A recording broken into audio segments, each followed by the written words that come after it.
Donald Trump met with Xi Jinping in South Korea as part of his tour of the Indo-Pacific region. The main topics of the meeting were trade barriers between the countries and, of course, the Russia-Ukraine war. They managed to establish a more forward-looking joint agenda for political dialogue, which in principle is a very positive outcome of this meeting. In the result of the meeting, the parties agreed to reduce the tariff from 20% to 10%. This tariff concerns Chinese goods related to fentanyl, a synthetic opioid analgesic. The overall level of U.S. tariffs will reach up to 47%. The fundamental issues underlying the conflict between the US and China have not gone anywhere.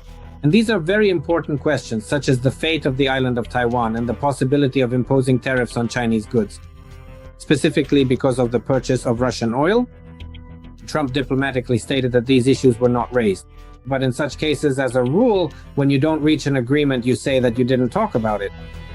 The agreements regarding Ukraine turned out to be less productive, despite the fact that, according to the US president, Ukraine was discussed at length. Initially, Trump wanted to persuade Xi to reduce support for Russia so that Putin would agree to end the war. Whether the parties reached an agreement in this regard was not announced. A strategic dialogue of cooperation has been established between authoritarian Russia and authoritarian Beijing. And in order to risk it, Xi would need something in return.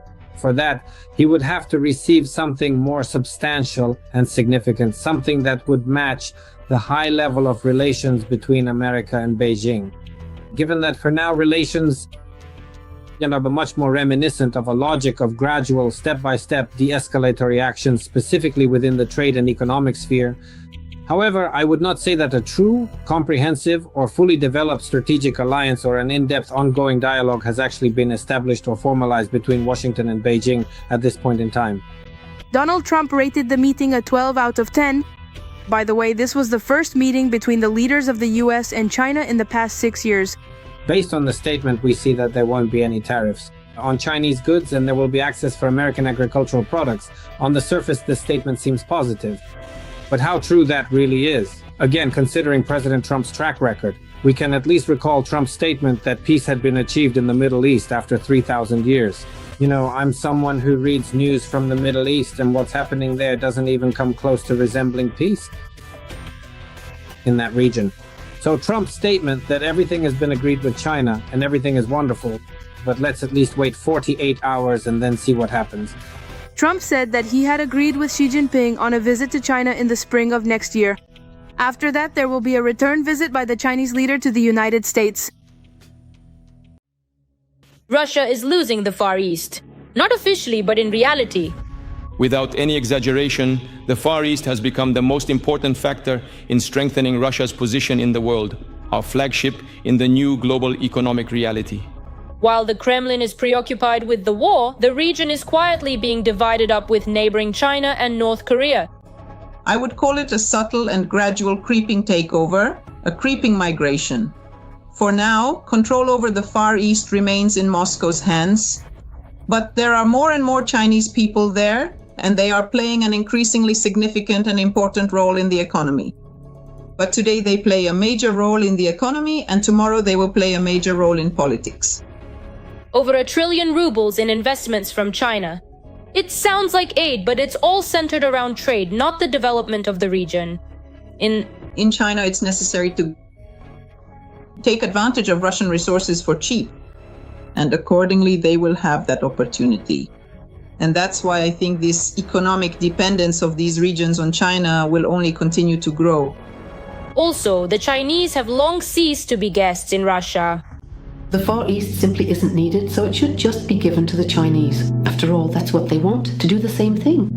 The Chinese can just come in here and that's it. No one will resist anymore. There will be no one to resist and nothing to resist with. According to various estimates, up to 2 million people live from Vladivostok to the Urals. This is called settling these territories with Chinese people, and in various forms at that. This includes both the migrants themselves and mixed marriages from which children are born. And accordingly, this connection is getting stronger and stronger. These regions are becoming increasingly tied to China. Now about North Korea. In the Far East, just in the past year, more than 15,000 North Koreans have officially arrived, and unofficially up to 50,000. And that's not the limit yet. A total of 153,000 new labor contracts have already been ordered. There is a shortage of labor in Russia today because so many people have been killed in the war, and accordingly, demographic problems still remain. So yes, there aren't enough of our own people. And in this sense, North Korea is an excellent supplier of labor resources because the people are disciplined and accordingly know how to march in step in every sense of the word. So it turns out that Moscow has handed over the region for temporary use. But why? Putin needs people whom, as he sees it, are easy. Easy to control, it doesn't matter, even if not by himself, but through others. That's why he's confident that these people won't start a revolution, won't protest against Moscow's actions. He thinks these are very convenient people, and it would be good if Russia were populated by just such convenient people. After all, not much can be achieved with our own people. But everything comes at a price. And the longer the Kremlin turns a blind eye, the more important the question becomes, who is really running the Far East? In reality today, of course, Russia is a vassal of China, which China utilizes first and foremost, primarily to put pressure on Europe.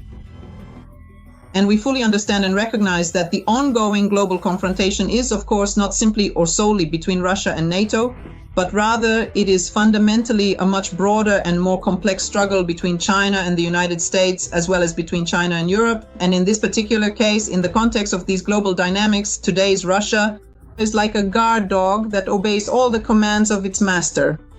So what happens next? Could the Far East return to real control by Moscow, or is it the other way around?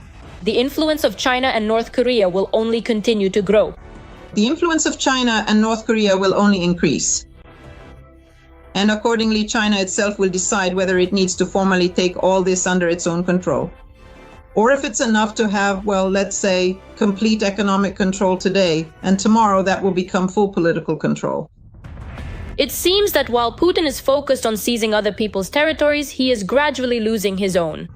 And ironically, these territories are being taken not even by enemies, but by the Kremlin's allies. Every voice matters. Join our community, support independent journalism and help us bring you the truth from Ukraine. Become a member of Ukraine Today. Join us now. The US is imposing sanctions which, according to the Kremlin, they are not afraid of. And yet, Putin's special envoy immediately sets off on an American tour to appease the overseas gentleman. I believe that Russia, the US, and Ukraine are actually quite close to a diplomatic solution. President Zelensky has taken a big step by acknowledging that this is about the front line. No matter how much the Russian leadership tries to publicly spin the lie that sanctions are only beneficial for Russia, Donald Trump has a different opinion. I believe that the new sanctions will cause Russia irreparable damage within the next 6 months.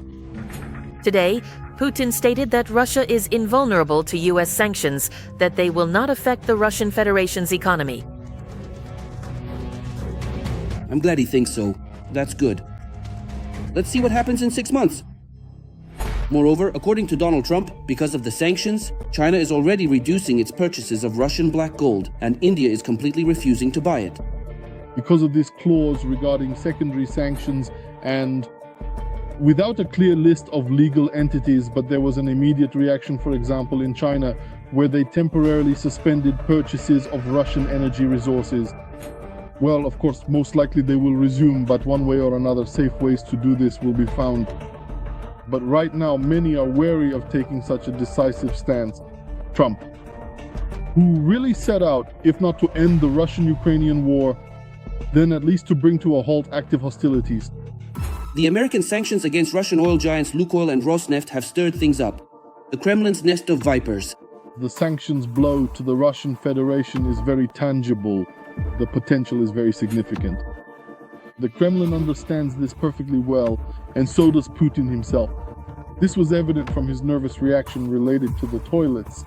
He tried to make some awkward jokes, but even to the most untrained eye, it was clear that this was a blow to him. Following Trump's decision to impose sanctions and also cancel the meeting with Putin in Budapest, the Russian dictator tried once again to deceive Trump. And at the same time as the ongoing strikes on civilian targets in Ukraine, kindergartens, residential buildings, and critical infrastructure, the bunker dweller hypocritically declared that dialogue is preferable. The continuation of the war he is talking about postponing this meeting? What can be said? Dialogue is always better than some kind of confrontation or some disputes, or especially war. According to information from the Wall Street Journal, the imposed sanctions are not the strongest possible blow to the Kremlin from the White House.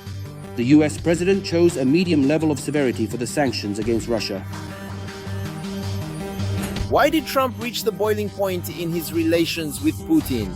The US president was offered 3 options for sanctions after his patience with the Kremlin over the war in Ukraine ran out. According to the publication, the harshest sanction option targets Russian industry and the top leadership of the aggressor country. And if the Kremlin does not accept Washington's terms in the near future, the US president may continue and intensify the pressure he has begun. Western media say that the focus should be on the Christmas date in order to, let's say, give a serious impetus to the negotiation process, to try to stop active hostilities in the Russian-Ukrainian war before Christmas. This window of opportunity exists right now, and both Ukraine, the US, and European partners are actively working on it. Everyone is. Within the anti-Putin coalition, they are trying to strengthen Trump, and Trump, in turn, is being strengthened to support the positions of the others. And indeed, there is a chance to halt the hostilities before Christmas. On October 30th, during his visit to Asia, Trump will meet with Chinese leader Xi Jinping. The White House has confirmed that one of the topics of discussion will be the war in Ukraine and Russian energy resources. The outcome of this meeting will determine the future course of the negotiations.